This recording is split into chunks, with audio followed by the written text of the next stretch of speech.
Hi, ROCKPOINT. Pastor Ken here, and I want to share with you some verses out of Acts chapter 12, 1 through 17. I'll give you, instead of reading them all, I'll give you a little setup on it. Herod had been harassing the Christians that were there to kind of appease the Jewish population, and he had killed James, the brother of John, with a sword. And when he saw that the Jewish crowd was energized by that, he had Peter arrested and put into jail, and he was going to bring him for trial after the Passover. And looking at verse 5, it says, Peter was therefore kept in prison, but constant prayer was offered to God for him by the church.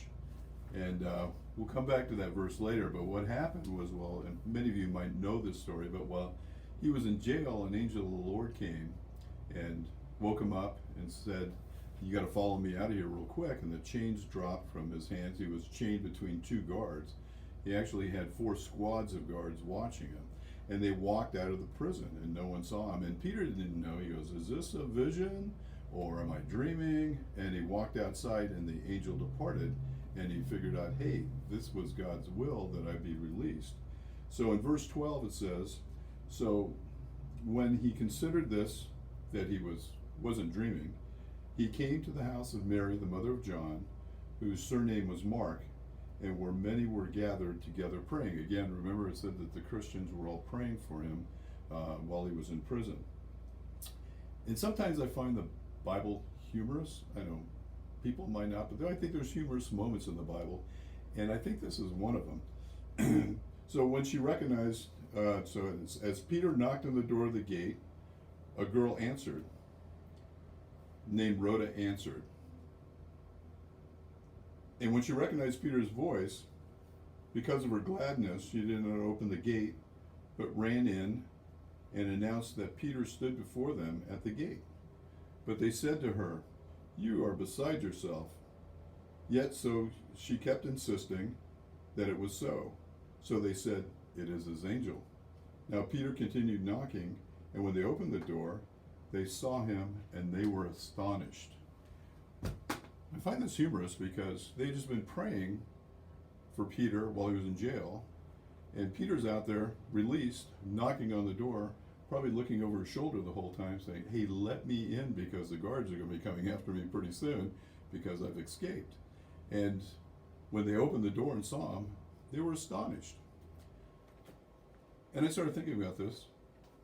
Oftentimes, aren't we astonished when God answers our prayer? Or sometimes we're astonished when God doesn't answer our prayer. But he always answers our prayer. He answers it in 3 different ways.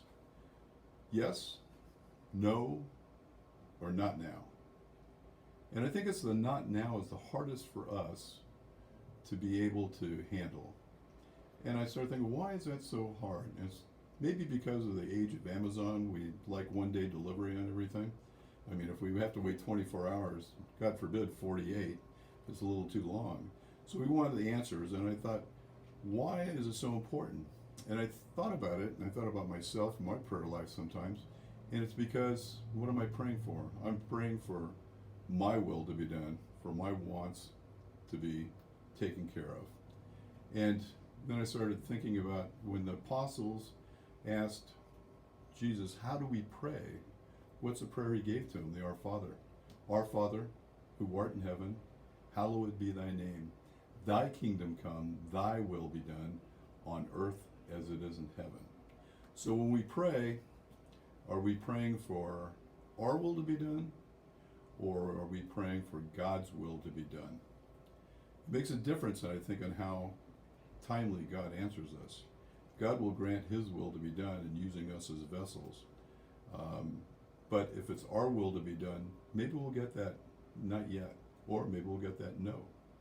So just consider this in your prayer life. Examine yourself when you pray. What am I praying for? Am I praying for God's will to be done or for my own? Thank you, ROCKPOINT. God bless you. Have a great rest of your day.